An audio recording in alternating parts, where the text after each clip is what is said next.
What's going on, everybody? Welcome to another edition of the Talking to the Benfica Podcast. My name is Alfredo. I'm here with Cristiano Oliveira. Cristiano, what's happening, my brother? What's happening, brother? How's everyone doing today? Here we are after, I don't know what you call that on the weekend, but we'll have plenty of time to get into that. Also on the menu, we will look ahead to tomorrow's game against Braga for the Taça da Liga, and we'll look ahead to this weekend's game, Passos de Ferreira at Estádio da Luz. And we got a few other things that we could throw out, some discussions we've been having here. If you're an avid listener of this podcast, you know that we have strong opinions about this team, this year's team, and this year's squad, and some of the deficiencies. So I guess we're just going to let it flow, and whatever comes up, comes up. Steve Santos is still in Portugal, so Cristiano and I will be glad to anchor this for you. So before we get going, man, sad news coming out of Mexico, a major earthquake there in Mexico City. So our thoughts and our prayers obviously go out to the people out there, and hope that everything works out for them, and the casualty figures stay at a very low number. But other than that, thoughts go out to our Mexican listeners. So anyway, let's talk about this game that happened this past weekend on Saturday. Benfica traveled up north to play Boavista. And I'll give you the lineup real quick. Varela was in goal. André Almeida, Luizão, Ruben Dias, and Grimaldo were across the back. Felipe Augusto, and Pizzi in the middle. Salvio and Zivkovic on the wings. And then Jonas and Seferovic. Cristiano, I guess I'll ask you this. I mean, Ruben Dias is a guy that we have been speaking about here in the past couple of podcasts. I know that you watched the game. Surprise! Let's start first. Surprised that he got a start? No, because according to the word, Lisandro was hurt, so he was the next guy in the pecking line. So I mean, Jardel was injured, right? Or did he make the roster? I think he was injured. I don't think he was on the bench as well. So Jardel was gone. He was the next guy up in line. So this is a guy, like you've mentioned, has been much talked about, not just here on the podcast, but over the last season. Well, last year, now going into this season, the kid that the club has been talking up for a while, that this kid's supposed to be a great leader, the next guy in line. He's going to be the next great Benfica center, be the next captain, a possible captain of Benfica, because he has all those leadership qualities. So really not surprised that he got the call here. I mean, look, some people mentioned maybe they thought Samaris would have gotten it, but I'm 100% okay with the kid making his debut. If indeed no one else was available, he's the next guy in the pecking order, so no problem with it at all. Yeah, so the follow-up question is, how did you think he did? I thought he was decent. I thought he looked very comfortable on the ball. But at the same time, on the defending side of things, Boavista didn't really have a striker or, anyone that could really pose the threat into the center of the defense. And so, I mean, we haven't really seen him on his heels yet, defending, going backwards. We'll see what happens as the competition gets better. But I mean, the first game, he looked like a player. Yeah, I actually thought it was a perfect game for him to get his feet wet because I think that if he plays at Estádio da Luz, is something else that plays with your nerves. Obviously, as a childhood dream to play in Estádio da Luz for the main team. But being that it was a game at Boavista, maybe the nerves weren't there. And look, this is a kid that's been getting mentally prepared, and from what we understand, some of the inside sources that we have, he's a kid that's being. Don't talk about those inside sources. They let us down. No, he's a kid that's being worked very hard by the Benfica technical staff to improve some of his game. So there's certain facets in aspects of his game that are not as refined, that are not as polished. So he's been working hard with the technical team to refine those skills, to become a better player, to become the player that Benfica needs. So I was glad that he got the start. I thought he did okay. And the few interventions that he had, he did very well. I didn't really see him get beat on any of the plays, so I thought he did pretty good. But as Cristiano mentioned, we're talking about a Boavista team playing without a true center forward that didn't really pose problems for the center of Benfica's defense. Nonetheless, guys that come down the wings, counter, and then serve the ball into the middle. And he looked every time where he needed to intervene. He looked to come out on top. He looked very comfortable, dude. Yeah. I know, and Alfred, I know I've been critical of him here in the past, but guys, look, man, I call it how I see it. I seen the kid play in the Champions League, and I keep going back to this. And look, he's gonna have the opportunity to change my mind. I'm like any player does when they make the debut for Benfica. But when he played with the juniors, he didn't look good. But sometimes, and I was judging him on what I can't judge you based on YouTube videos. I can't judge you based on what I hear from others. I could judge you by what I seen with my own eyes. And look, maybe he had an off day that day. Well, one game. Maybe, but him and Kalek, they looked terrible that game. And so, I mean, based on my observation, if you struggle against 19-year-olds, I mean, the natural, is to go and think that the kid is going to struggle against men as well. Yeah. Now, he looked comfortable on the ball. Not too many interventions, but he looked good. It's one game. Let's see as competition gets a little bit better. And again, it's sad because we lose to this competition. Imagine what happens as the competition gets better. But that's another story. Yeah. So I mean, hardly. I think when we watch a player for 1 game, 2 games, even 3 games, I mean, you could tell if there's skill there, if there's technical ability, if there's a mental aspect there. But there's a few other things that you look after, and some guys you just say, well, he's just going to be okay. So let's see. But I think there was a perfect game for him to step in and to get his feet wet and to shake some of those nerves out. Now you got that out of the way. So maybe now, you'll become more accustomed to being in that position and you'll be better prepared and you have the confidence behind you. And so now I'll ask you a question based on what you saw, right? You think this kid, I mean, if let's say Lisandro is healthy or Jardel is healthy, well, tomorrow a lot of guys are going to play. Different guys are going to play. A lot of guys are going to get an opportunity. But come the weekend, a Liga NOS game, and both of the other guys are healthy, and Ruben Dias is there. Who do you go with? Well, but here's the thing: healthy. Are you ready? Are you ready to? I'm healthy, ready to play, 100%. Okay, so let's wipe out the fact that these guys are coming off injuries. Mm-hmm. Let's look. Well, according to the papers and Portuguese media, Jardel is fit to go. He's ready to go tomorrow. Right. So if he's ready to go tomorrow, and let's say he doesn't play tomorrow, he's going to be ready to go on the weekend. A couple more days of rest, a couple more days of recuperate and get better. Now, all things being equal, right now, based on what you've seen, are you ready to turn the page and say, you know what? Let's roll this kid out here. Let's see if indeed this kid is the future. Let's see what he's made of. Or you're going to go back to the veterans. What would you do?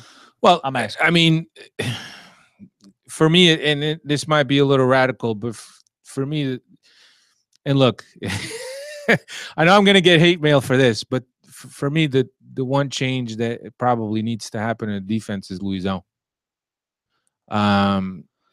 Luizão, regardless of being the captain, and I love the guy, and I'll cherish what he has given the club for the longest time, right? And he is a symbol of this club. But I think that Benfica's defense depends a lot on Luizão's playing. He's definitely lost a couple steps in his speed. And I think that if you go back a couple seasons when Luizão was hurt and Jardel was playing with Lindelof, Benfica's defense used to play a lot more up on the field. They didn't leave that much room between the defensive midfield and the defense. And I think that right now, because Luizão lacks that speed, the team doesn't play as far up as they should because they don't want to leave enough room behind their backs because they could get beat with balls over the top. So if I know I'm getting off on a tangent, but if I have to change, I think if all 4 guys, right? So Luizão, Lisandro, Jardel, and Ruben Dias are on even footing, meaning they have game rhythm, they're 100% healthy. To me, the pairing is Ruben Dias and Jardel. See, I can't believe I'm going to say this because I was calling for the Jardel's head a couple years ago now, 2 seasons ago now. I thought he was done. And even though I still think there is some truth in what you said, and I would have no problem telling Luizão to take a back seat and look, we're going to go forward with these other guys. But unfortunately, I don't see anyone right now on the current roster that is worth me giving up what Luizão brings to this team right now. Yeah, that's a good shot. Yeah. The experience, the leadership. Absolutely. And right now, it was not like you have a Lindelof, unless maybe Ruben Dias is it. But if Ruben Dias is it, play him alongside Luizão because the other 2 are either mistake prone or constantly injured. Yeah. So that's what I would do. Now, if I got me a kid, or I go, in January, go buy, a 22-year-old kid that, dude, this kid, he's going to be the next, figurehead at CB for Benfica for the next couple of seasons, and then we're going to turn around and sell him. But if it's someone like that with a high ceiling, then Luisão, look, it's time to go. But right now, there's no one. I mean, maybe Ruben Dias is that kid, but I haven't seen it yet. I'm willing to wait and give him an opportunity. Yeah. But there's no one right now that's really telling me like Luisão needs to sit, because he's, there's this kid. Considering the choices. That's what it is. It comes down to who the hell's on the team. Now, you have Garay over there, and you know what I mean? You have Lindelof, then it's an easy decision. But you don't have those guys on the squad right now. I know what you're saying. I think that there's a lot that's going on with this defense, and I don't think you could point it solely to a player, an individual player. But I think that as a unit, there's a lot that's going on with this defense. And as far as your comment that they don't push up as much because they're scared of the counter, I think a lot of that also has to do with the fact that Fejsa is not in the lineup. When Fejsa is not in the lineup, protects. Yeah, because I mean, Augusto, my man couldn't protect. Well, I mean, let's get into Augusto. I think that Augusto is no Fejsa. Samaris is no Fejsa. And I'm not even talking about a player's skill, right? I'm talking about the natural instinct in the natural position. Neither Samaris nor Felipe Augusto are the defensive midfield that Fejsa is. Fejsa is very positional. When he gets the ball, he barely touches the ball. It's 1-2 touch and the ball's gone. Those guys are not him. In the right position, right? And he believe it or not, intercepts a lot. He protects the defense exactly, because it allows the wing backs, the outside backs, to go up, and he drops. I mean, there's always 3 men back there, one way or another. He's always protected. He's a tremendous player defensively. But your comment, we're not trying to make this a negative pod today, but the thing with the CB, the thing with the right back, the thing with the CBs, right? The whole conversation we've had as far as the lack of replacement, the lack of quality backups, that has to fall on someone. And this CB thing has pissed me off now for a couple, because they failed to identify that problem. They went and got, what's his name, Augusto. They went and got the kid Danilo. Every single player. The defensive midfield. That's what I'm saying. The defensive. You said CB. No, I'm saying along with the CB. Okay, along with the CB. And the right back position. They didn't fortify those positions. No, they didn't replace what we lost. And even though we still have our starting center mid, they failed to bring in an adequate replacement, because everyone they're bringing is like a lottery ticket. It's guys that are normally CMs at best. Yeah, CMs at best. They're not attacking. They're not defending. They're guys that just play with the smaller teams, play in the midfield, and they clog up space when they have to, and they go forward when they have to. Now they get to Benfica, and it's a totally different monster. And they failed to identify that weakness for years now. Yeah. And then you combine that with the fact that they failed to, replace the right back, the center back, the goalkeeper position. Whoever the hell is bringing in players is doing a terrible job. Yeah. No, I mean, I know we're trying to talk about the Boavista game, but that's the sad reality of things. That we should have seen this problem coming for the last, because Samaris came in. For those of you that follow the podcast for years now, for the first 8 months, I was screaming every single podcast that the guy was not a professional soccer player. Yeah. I mean, he was atrocious. Then all of a sudden, a light went off. JJ turned him around. And he was exceptional. We won that title due to his exceptional play in the final third of the inning. It was but he was tremendous, though. He was very good that year. Then all of a sudden, the last couple of seasons, it's like Rui Vitória came along. He's forgotten how to play soccer. Rui Vitória came along and his style completely changed. Now he can't play defensive center mid. He can't play. Yeah. He can't. I mean, the guy's just. He can't. He got very comfortable with the style that JJ wanted to play. When Rui Vitória came along and he said, "Well, this is how I want you to play," the man was completely lost. And here's going to Cristiano's point, right? So for 2 years we've had this problem. With Fejsa and Samaris being our only defensive midfielders, right?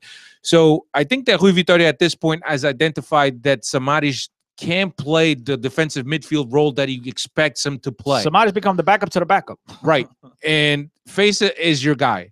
Now, knowing that Fejsa is so injury prone, why don't you have a plan to go get a guy that's a natural defensive midfield? I know that you're looking at your B team and you're looking at a kid like Pepe who has potential, but still needs a few steps to go in order to step in. But I don't even have a problem with them looking at Pepe. He's not on the team. He's been loaned there. I have a problem with what they've gotten to play on the first team, which is Danilo and Augusto. Right, which are not defensive midfielders. That's terrible acquisition now. You want to tell me Pepe? Then bring him up.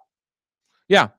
So, I mean, obviously, it's the wrong approach. Somebody shit the bed on that one. It's my favorite player. My former favorite, whatever. My favorite somebody, player growing up. Somebody shit the bed on that. They should have identified a natural defensive midfield.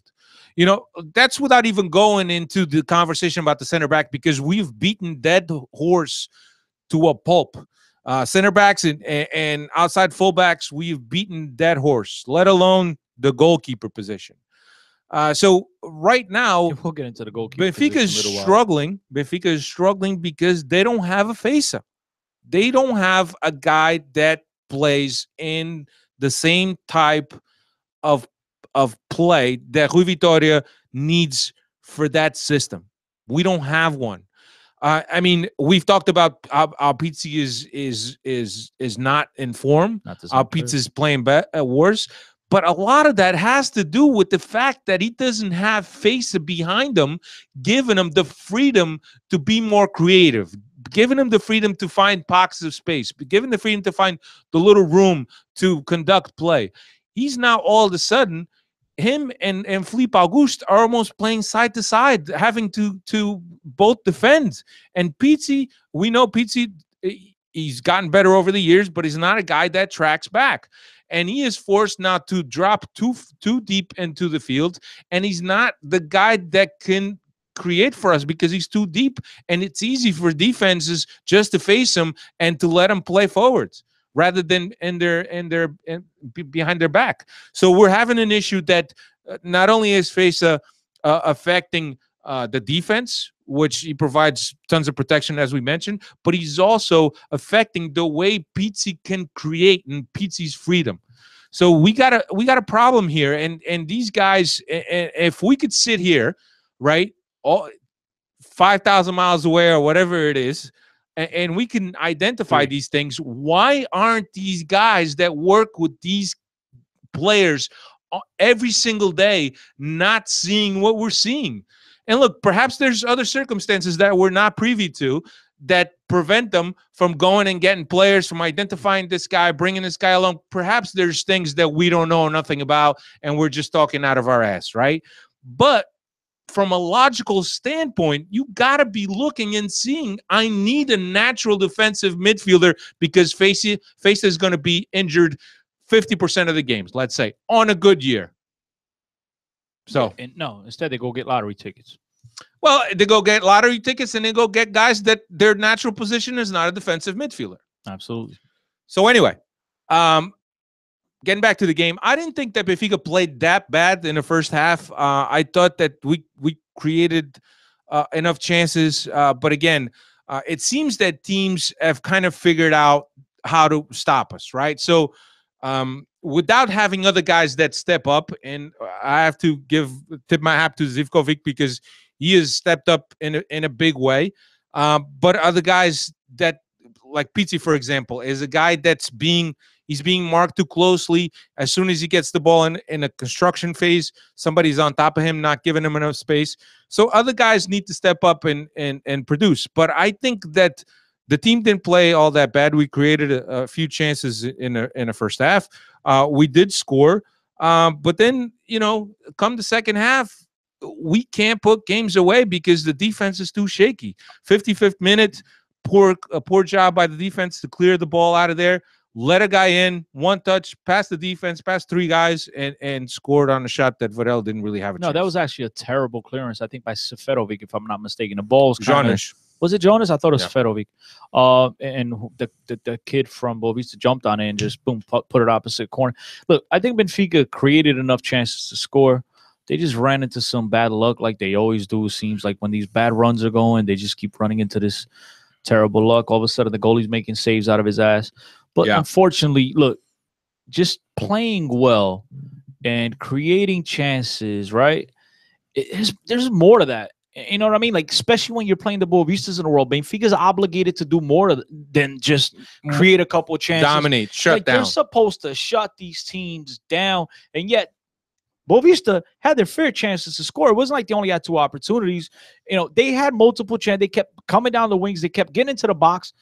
Somehow Benfica has, I don't know if it's lost confidence defensively, because it seems like everyone's hesitating to go forward, so they're trying to stay back. Yeah. Maybe it is the Fejsa effect, but still, it's unacceptable. To play. Look, Portimonense was a terrible game at home. Yeah. We've been on the road 2 games prior to that. We lost 1, tied 1-1 in the 92nd or 93rd minute, whatever it was. The way Benfica started this season is unacceptable. That has to fall on someone. I understand you guys don't want to put it on Vitória, and that's fine, because I do understand that he has not gotten the ingredients that he needs, right? The players, the horses that he requested possibly. But at the same time, Benfica still, man for man, has the obligation to beat these smaller teams. I mean, Benfica's that much better. It's not like we're sitting here and playing the teams that we expect to give us hard times in the Portuguese league. We're playing the minnows, bro. Yeah. And yet we go into a game like this where should have been 2-3-0 win. And they did create their chances, but they didn't put them away. Yeah, there's an unbalance in defensive transitions, and that's why we get caught so many times on counters, because when we back up and do our defensive transition, there's some holes that are left open, and I think that teams have learned to exploit that. And without Fejsa and his positioning in front of the defense and covering guys that are doing overlaps, we are leaving a lot open. But Benfica lacks the dominating football. They can't. It seems that they can't dominate a team. The only team that I've seen them dominate this year was Belenenses, out of 6 games that we played, or 5 games, or whatever it is.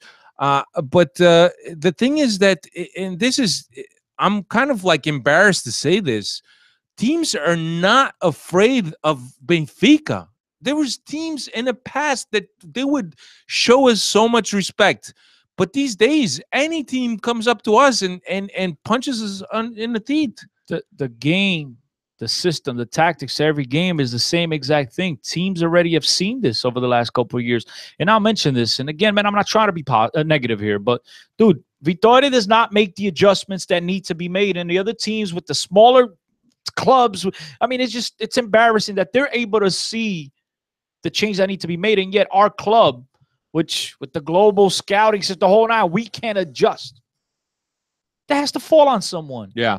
It's not just, we don't have the play. Benfica should still beat the Portimonenses and the Chaves and the whoever the hell, Boavistas, whoever the hell else we play in the Portuguese, with the exception of Porto, Sporting, Guimarães, Braga, maybe in Rio Ave beat us. They're a decent team. But besides that, Chaves is all right too. They haven't been terrible. Besides that, we should slap every team around. Yeah, I agree. I mean, and look, no argument for me. And I know people are going to hit us up and say, look, they didn't play that bad. They didn't play. They definitely did not play to lose. They didn't deserve to lose. For without that unfortunate that Pito, whatever. If it wasn't for that, Benfica wouldn't have lost. Maybe they would have turned the game around and won 2-1 themselves. But the fact is that's part of the game. Goalkeeper gave up an absolute Pito. Okay, I don't know what the hell he's trying to do on there. If he's trying to catch it, punch it. From behind, it looks like he's trying to punch it. Then from front, it looks like he's trying to catch it. I don't know what the hell that is. But he's never looked comfortable in between the pipes. Yeah. And that was a perfect example. He had no idea what the hell to do with the ball because he was very nervous and uncomfortable. Yeah. Well, yeah. Let's get into that. Let's address the 10,000-pound elephant in the room. This whole Varela thing. And if you guys listen to us, you know how Cristiano feels about Varela. I've been a little bit more cautious in voicing some of my questions, and I've kind of been trying to give the benefit of the doubt because I think that a player like that, I think, deserves some support, and I don't want to be just another guy putting him down, even though I have my reservations about him, right? So yeah, but be careful when you say that because I don't want to put Benfica players down. Right, but I want to be supportive as well. But again, I'm here to tell you what I see. Yeah, from what you're seeing. So it was bound to happen, right? So, and an experienced player playing for Benfica, obviously, that has shown some signs of nerves, albeit he's gotten a little better over the past couple weeks. But I think that everybody was on edge to see when it was that Varela was going to make a mistake that cost us the game. So I've watched the play several times, and look, I'm with Cristiano. I don't know if he was trying to save. I don't know if he was trying to punch. I don't know. Well, he was definitely trying to save it. Right. Catch or punch is the question. But here's the thing, right? And we see a lot of this in the NFL, right? And I hate to bring American sports, and if Steve was here, he would be rolling his eyes. But it almost feels to me that he's got the position on the ball. He's got his body square to the ball to make the save. And it almost looks like he took his eyes off the ball. I don't know if he was already looking to see who he could spring on a counterattack. And he just momentarily took his eyes off the ball. And as a result, the ball hit him on the tip of his fingers. I don't know, but we do see this all the time. You know what they call that in American sports?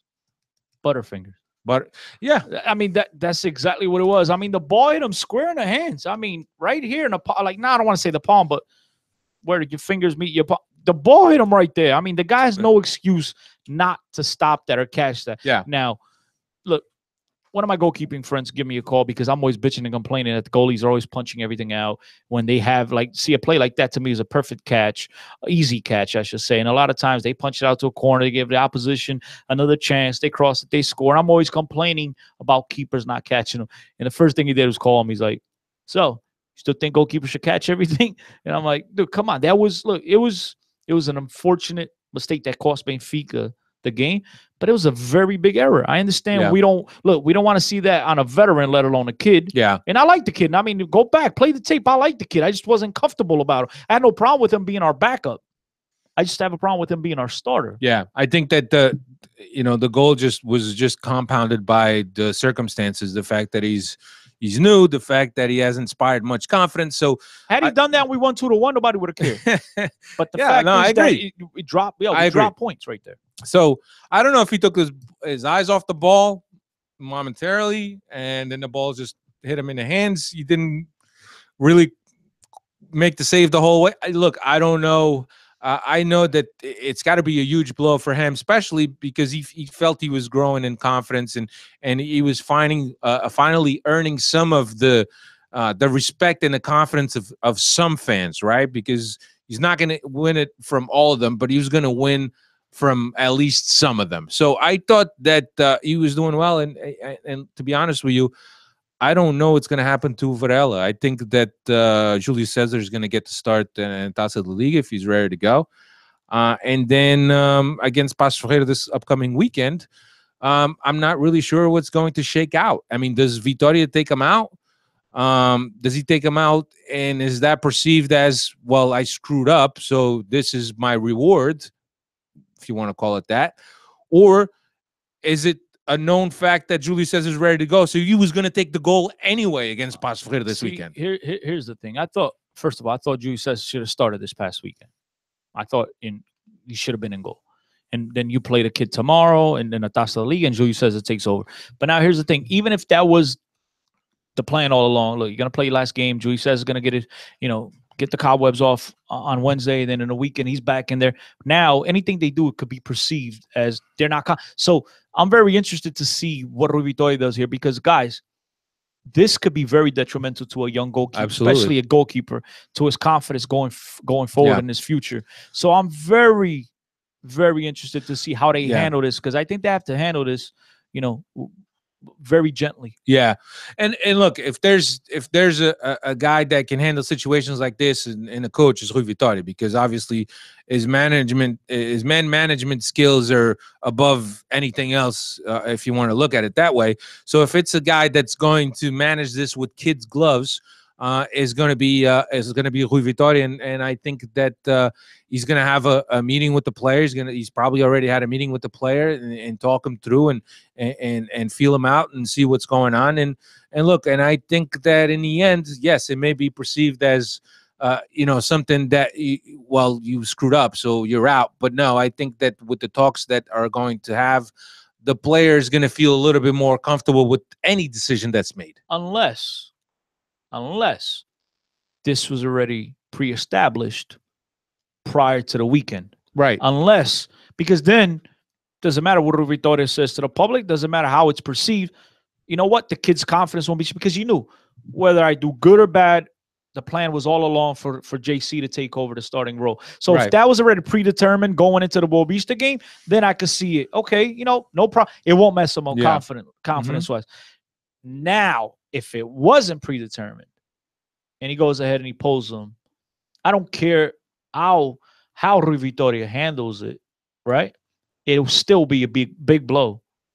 Yeah, I mean, it'll still be a blow to the kid. I don't care what anybody says. His confidence will be shattered. Yeah. So that's why I'm saying I don't know about shattered, it but will be shattered. There'll be a dent for sure. I think it'll be shattered. It'll make a mark. I think the only way it's not shattered, I mean, they bring him back out, and then after that, like, look, we're gonna decide to go with the veteran. You came in as a backup. I mean, I just don't see. I don't think there's an easy way to handle this, unless, like I said, it was predetermined that was the last game he was going to start because JC was going to be in between the pipes.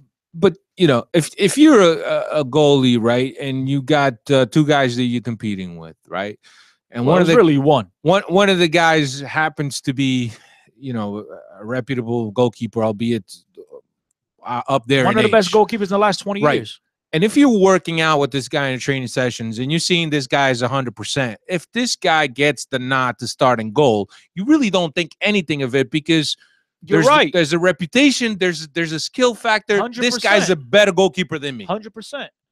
But now when you commit a pitu like that, now is it because I committed a pitu?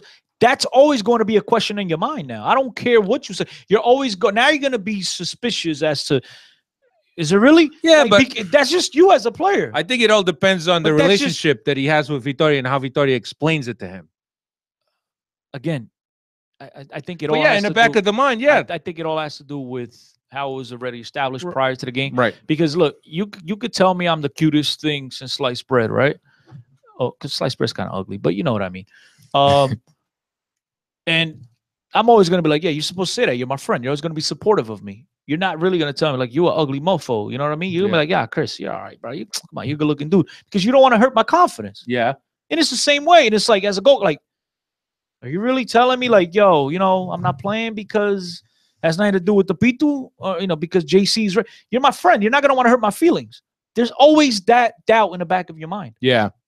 Yeah, I mean, of course, people could say all they can say to you, but it's inside of your mind that you work these things out. And as Cristiano mentioned, in the back of his mind, it's always going to be there, regardless of what anyone says to you, even as Papa Francisco. Anyway, let's turn our attention now to the League Cup game, and I apologize for us not having previewed this earlier, but this just kind of sneaked up on us. Benfica in Group A with Portimonense, Braga, and Setúbal. Benfica will open up the proceedings of this competition, which Benfica has won 7 times. Against Braga at Estádio da Luz tomorrow. They will then host Portimonense at Estádio da Luz, and they will finish up the group against the Vitória de Setúbal in Setúbal. Estádio do Bonfim. That's what it's called. The winner of Group A, which is the group of Benfica will play the winner of Group C, which has Oliveirense, Feirense, Moreirense, and Guimarães. That's a lot of N's. So we'll just have to see. Obviously, this every time Benfica goes into this competition, they take this very seriously. Rui Vitoria has already mentioned in his presser, he did not announce the players that are going to be playing, or actually that have made the game roster. But he has said that there's going to be some changes. He did point to that fact that there's going to be some changes. So, I mean, I expect Krovinovic to get some time. Some of the guys get some time. I expect Jimenez to start. Gabagul will probably get a start also. And I wouldn't be surprised if Ruben Dias is in there again. On the left, God, I hope that he doesn't think about putting Eliseu. And then on the right, maybe we'll see Douglas. What's going on with Douglas, Cristiano? Signed him up. He's not fit, man. He's not fit, and Wait, he's not fit. What does he have? Too much weight?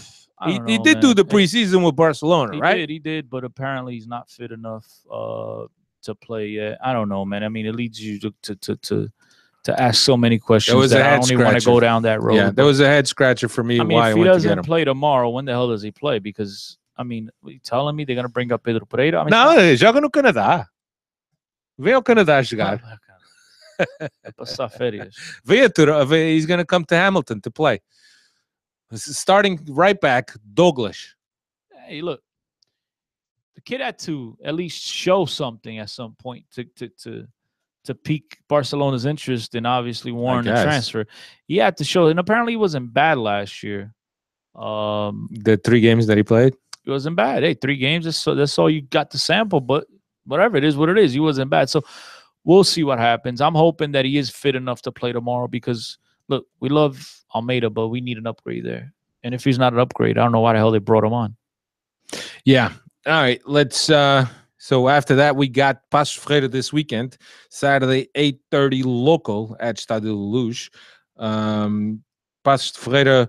I'll give you I forget what position they're in. I should have written that down. But their away record is 0 wins, 1 tie, 2 losses. So they have yet to win away from the Mata Real. Last 5 at Estádio Luz, 5 wins for Benfica. Last 10 head-to-head, 7 wins for Benfica, 2 ties, and 1 loss against Paços Ferreira. So I think that this Braga game comes at a good time because I think the team is eager to show something to the fan base. I think that I know today as the team bus was exiting the garage, there was about 50 guys or so that confronted the team, obviously asking for explanations why they're not playing better. And you're gonna have that. But I think that 2 years ago we had the same record that you have now. You had lost 2 years ago. That's when you went to see the Tondela opener. They tied, and then they lost. Patrick, they tied, and they kept dropping points. Yeah, they lost. So they have the same record. No, Look, they lost 1-0. What the hell am I talking about? They lost 1-0, and then they had tied another game. And then they had tied another game. So same record as 2 years ago. And look, it's not how it starts; it's how it finishes. I just think that, and you guys all know that what we have spoken about the team, the lack of replacements. And look, I hate to be repeating this like a broken record, but it's going to be tough this year because the other 2 teams, especially Sporting, didn't get any worse. Porto couldn't spend money, but they brought people in, and they have a guy in front of them who's trying to inject some of that old Porto DNA into this team. And it's working. So far, it's been working, but I don't know if they have been challenged really yet. They got challenged by Besiktas, and we saw how that turned out. And look, I'm cool with you displaying your unhappiness. That's fine, the whole 9. I mean, but to go and confront players. I mean, come on. I love you guys. We know who you are. We love you, but there's worse things in life. Yeah. All right. Let's turn our attention now here to some questions. Kevin, Bleak Toucher, how long till Rafa is on loan? Look, I'm makes too much money. I think. I'm gonna tell you what my friend Zeka hit me up on Twitter. I'm gonna tell you what he suggested. Right? It sounded crazy at first. I'm like, nah, you crazy. But then I started thinking, I was like, oh, it's not a crazy idea. And he said, what about Rafa at right back? He's got the pace. The guy could play all over the field. He just can't play when he gets in front of the goal. At right back, keep him as far of the goal as possible. At right back, he's not going to get in front of the goal. I mean, he's got the pace. He's got the ball control. You know what I mean? Like, hey, never know. And I was like, but he goes, dude, can he be worse than Almeida running up and down the wing? I'm like, definitely not. He can't be worse going up the wing. It's his defense. Look, think about it. Miguel, right? Tremendous right back. Was a midfielder at one time. Yeah. Smithel, same thing. Moxie, same thing.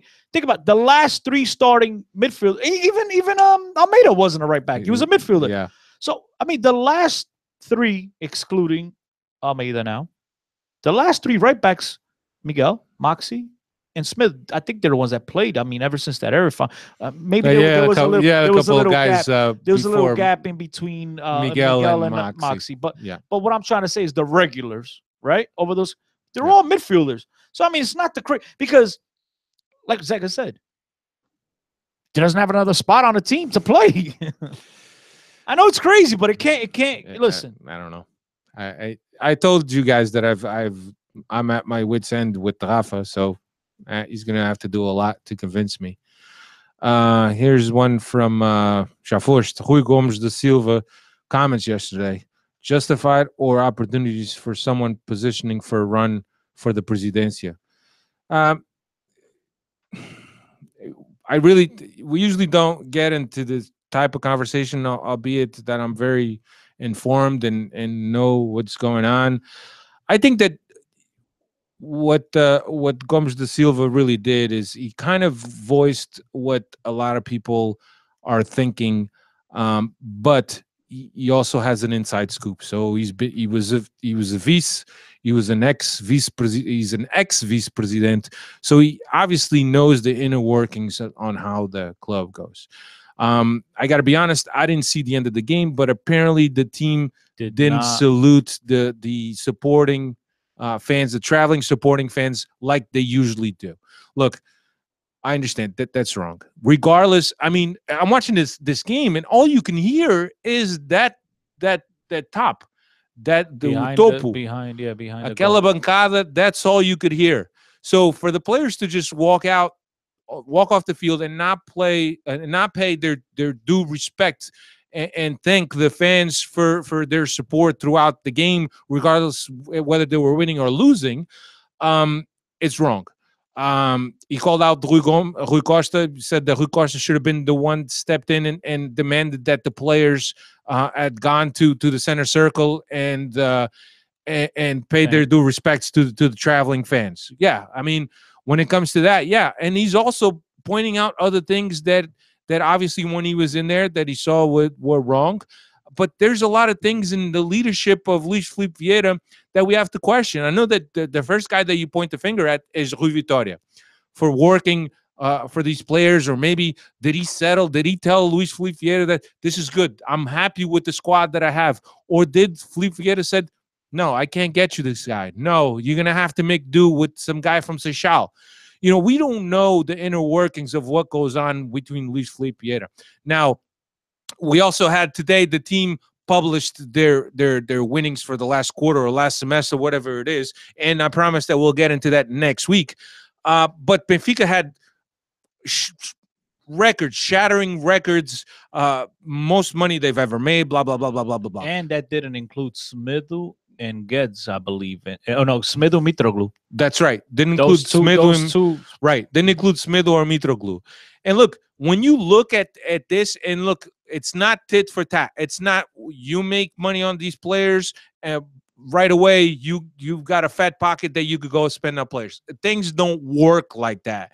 But when you record gains of this magnitude, you got to go out and do something better for the squad. Bring a couple guys. Bring a couple names. And like we talked about earlier today, I mentioned this to you. I believe, if I'm not mistaken, next season, only the first and second place team. First place goes automatic to the Champions League. Second place goes into the playoff, which means the third place team is not going anywhere. Right now, we don't got to worry about that because we're in fourth. Yeah. But we need to finish in the top 2 because we could very well be sitting on the outside looking in next year. Yeah.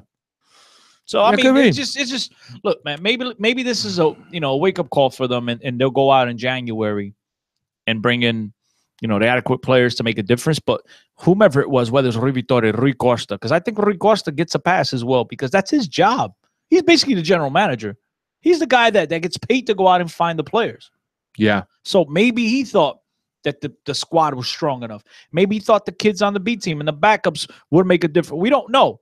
That's something we'll never know. So this whole question about whether it was opportunistic or whether it was the truth. Look, I think there's a little bit of both, but more truth than the other one. But only time will tell. Yeah. In time will tell. I mean, that's the only way to really judge this on his comments. In time will tell. Yeah. But I mean, I could totally understand with his comments that there Yeah. are people inside Benfica that are way too comfortable. But you know that the thing is also the timing of the comment, right? So I guess that it's blown out of proportion because Benfica is going through the little moment that they're going. If they had been winning, maybe he doesn't say anything. Maybe he keeps quiet. Yeah, but he's been critical. He's been critical. He has been critical before this. Yeah. So. Here's another one from Sergio Forst. We've been through lows before and during Rui Vitória's tenure. Sporting lost 3-0. Vitória Setúbal tie, whatever. Does this stretch feel different? Yeah, it feels different. No. You know why? Because it almost seems that we don't have the team. We don't have a team to compete. But we felt the same way 2 years ago because we felt we didn't have the coach. Recall, we thought the team. Not thought, it was a fact. The team was not playing well. They got demolished by Jorge Jesus' men. Coming into the season all sloppy. It's kind of both, but different.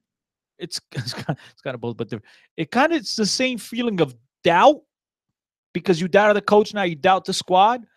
But it's at the end of the day, it's kind of like the same feeling inside that, you try to hold out for hope that this team finds it in them to turn it around. And people have said, it's a long season, man. But it definitely leaves a sour taste in your mouth, and it's like you don't want to be negative. But dude, I understand what happened 2 years ago, but we can't keep going back on history. At some point, things change, and Sporting is not the team that they were, 2 years ago under JJ. They're much better now. You know what I mean? Under his leadership, more experience. This is a team that fought to the end that first year for the title, and last year I know they kind of fell off at the end, but a lot more experience. The squads is a lot deeper. Porto's a lot. I don't care if they got better or worse as far as talent-wise on the field. They got better on the sidelines. That guy will keep those guys going until minute 97 if it has to. Yeah. That's the type of coach he has, and players believe in him. And so that right there is reason enough for them to challenge us, at least to the end of the year. And we've lost a lot of players. So I think this one is probably worse. It's a worse feeling because we don't have the horses. At the time, we thought we had them. We didn't have the coach. Yeah. But it's kind of like the same feeling, man. Yeah. Eliseo the man, Jonas and Pizzi on horrible runs of form. Time for Gabagool and Krovonik. Wait. Say that again. He says that Jonas and Pizzi are on horrible runs of form. Who said that? Eliseo the man. It's hard to say that about Jonas. He's the best scorer, dude. Jonas leads the league in goals. I mean, he's not dominating he's the not way lights you were. Out. But the guy is scoring. What do you want the guy to score? 3 goals a game? So one's not enough.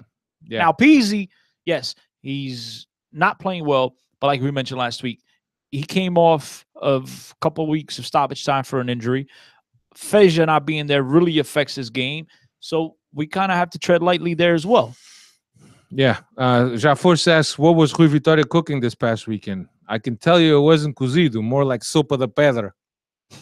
Sopa de monk. Yeah, I'm going to leave that one alone. Tapas. A little bit of this, a little bit of that. Yeah, papas, no tapas. Here's one. Hugo Chapado, Mr. Pastelnata himself, says, watching Ruben Dias and não comprometeu. Looked confident. Thoughts? Yeah, we spoke about that. And by the way, my family and friends hate when we lose. I'm miserable. I hear you, man. I hear you. It's quiet down for me also in my house. So we know what my wife don't even have to ask me what the result was. Here's Kevin, also Blika toucher. Salvio would be better suited at right back if that's the route you're going. Yeah, but for that, he has to learn how to pass the ball, dude.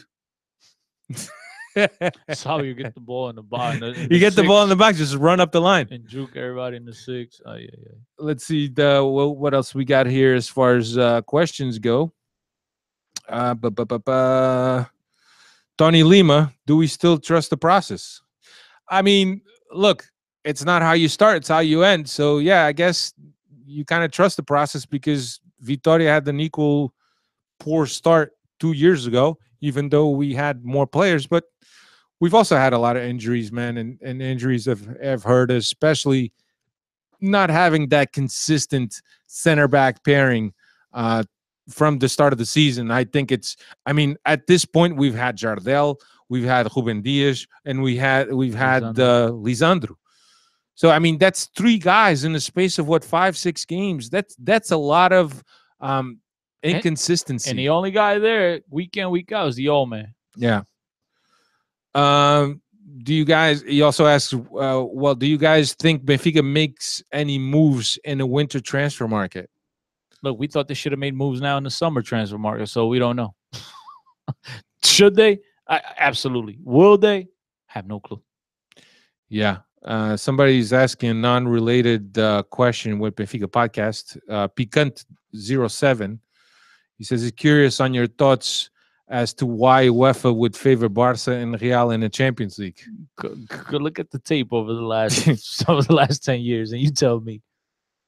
Hugo Destapado says, very fearful of the Toronto trip. And he says, I don't know if my Prestige Nata can make it up there. Yeah, I'd be fearful too. No, he didn't say that. I just added that on. Yeah, I'd be going to Toronto if that were the case. Can't forget we will be playing versus headhunter Bruno Alves. Yo, they got Uber Eats now, right? Yeah. Yo, tell them to send us some Prestige Nata. Yo, Uber, what's up? He has another one. Thoughts on having Zivkovic playing in Jonas's role, given Jonas will need rest? I love it, but I think you have Gabagol, whatever. You have Kravinovic that could also do that. So, I mean, they're going to have, plenty and you don't forget João Carvalho. There's so many options ahead of that kid. I'm not even sure he'll ever see the field. DJ Chilu, he asks, do you think Benfica still have a chance? Come on, dude. It's it's a very, very long season. I'll be hard pressed to see if Sporting and Porto don't lose. I'm not going to say that because I was getting called out the other day on Twitter because apparently I said like 6 years ago that Benfica was done, and this dude remembers that to this day. So I'm a little scared. So I'm just gonna. This dude remembers this. I don't even remember what I did last week, and he remembers what I said 3 years ago. So I'm just. He's got your tweets posted up on a cork board somewhere. Yeah, no, he's got on his like a crime scene investigation above his bed as he sleeps. He looks up. Yeah, it's too early, man. Yeah, it is. I mean, if we're talking about 5 points with 3/4 of the games to go, and Sporting and Porto being on the tear that they have been this early, I would say, yeah, we have to be worried. Yeah, I mean, look, we're not confident. No, right? I mean, look, we have to be honest, right? Yeah, are we worried? Yeah. Is it looking good?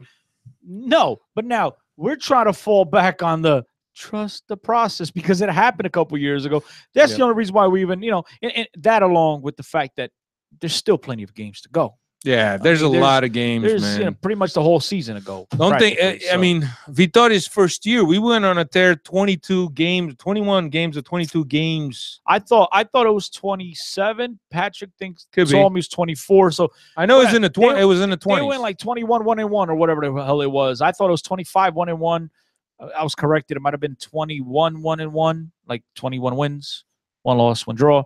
I mean, that's the reason why they were ultimately able to finish 2 points ahead of Sporting, who had a 7-point lead ahead of us at some point in midway through the first half of the season.